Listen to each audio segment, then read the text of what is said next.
Ministro Assunto Parlamentar na Comunicação Social, Francisco Martins da Costa Jerônimo, ao encontro ao primeiro-ministro Tauro Matanruac, com a barraia edifício Parlamento Nacional.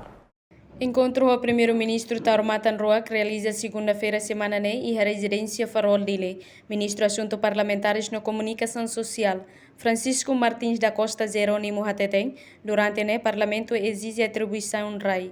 Hodi hari edifício Parlamento e a hera dele. Informamos para primeiro-ministro, com a discussão técnica, nebema que lidera o Ministério Siracelo e a semana coto, harei a possibilidade, bele atribuir RAI Parlamento Nacional.